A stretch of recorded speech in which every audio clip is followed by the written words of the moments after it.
Do you have to lift heavy weights to gain strength and muscle?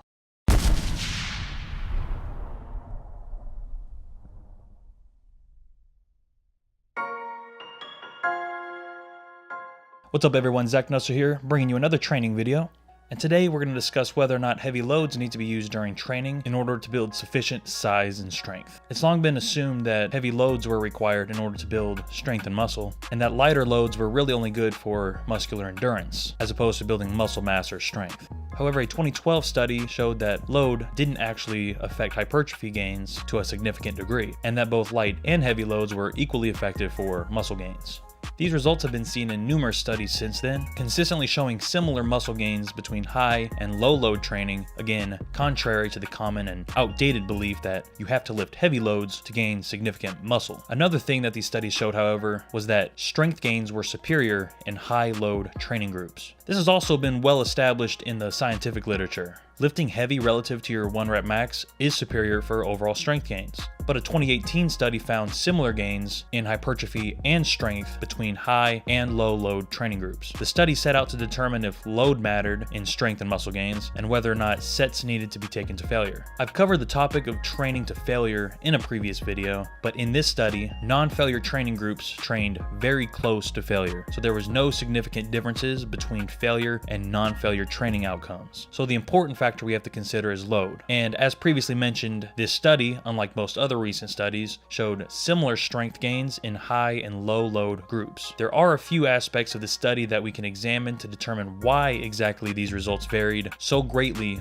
from almost all the other studies done on the subject of high versus low load training. The first thing we have to consider is cross-education, which is the concept that strength training of one limb increases the strength of the contralateral limb. A 2004 study proved that this does indeed happen in relation to strength training, and since this study utilized unilateral training, where each leg was assigned to a different training condition, it's very likely that cross-education would have minimized any strength differences between the high-intensity resistance training and the low-intensity resistance training legs. Greg Nuckols states in his MASS article on this topic, as a general rule, studies that are designed like this one are great for studying hypertrophy, as the cross-education effect doesn't apply to hypertrophy, because they ensure smaller variability between conditions. Your left leg is more similar to your right leg than you are to an entirely different person.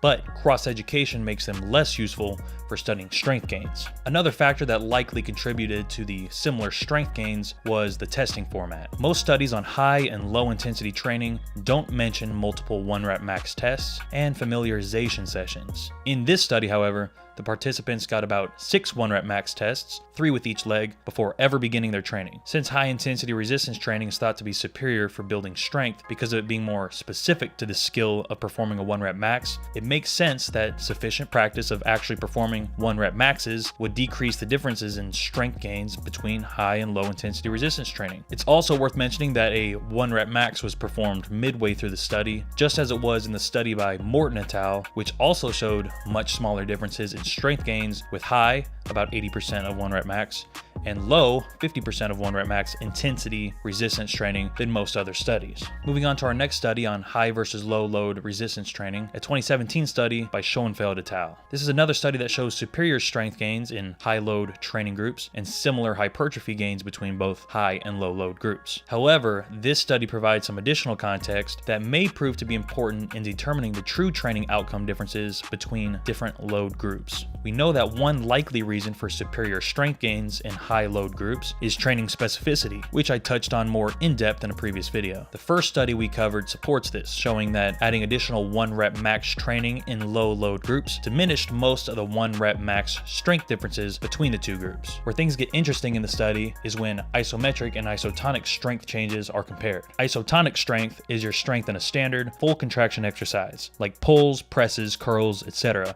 which make up the vast majority of the exercises you'll likely be doing. These involve far more skill development than isometric exercises where the joint angle doesn't change. So while the high load group seemingly benefited from skill improvement in the 1 rep max strength tests, they didn't appear to benefit much more than the low load group in regards to isometric strength, where there is no skill improvement advantage. Since strength improves via skill development and through the muscle's improved force output capabilities, it's possible that muscular force improvements are very similar between high and low load training, and that adding additional 1 rep max testing and familiarization in low load groups would greatly diminish strength gain differences between the groups, at least early on in a trainee's lifting experience. One more important note from the authors of this study is that a sub-analysis of training status showed that the direction of the interaction was even larger in trained subjects, suggesting that heavier loads may become increasingly more important for maximal gains in isotonic strength as one garners training experience. In short, the more experienced the trainee, the more important high load training becomes for strength gains.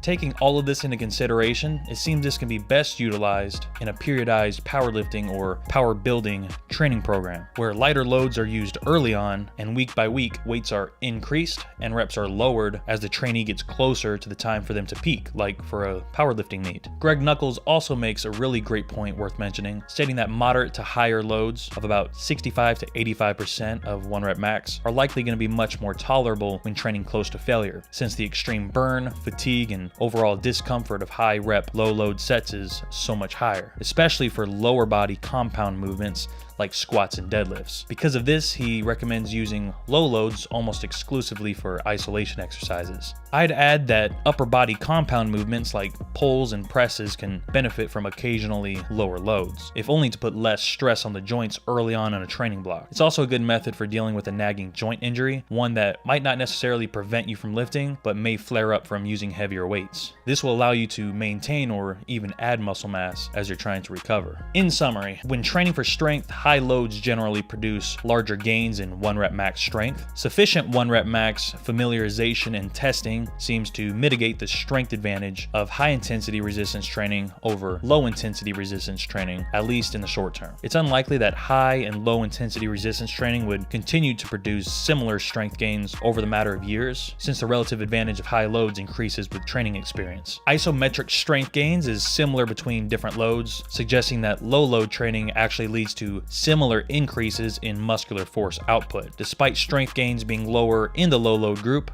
they were still very impressive. Hypertrophy is similar regardless of load, as long as sets are taken close to failure. Since moderate loads are generally more tolerable than low loads close to failure, low loads are likely best used for injury prevention and recovery. And moderate to high loads should make up the majority of your training volume to maximize both strength and hypertrophy.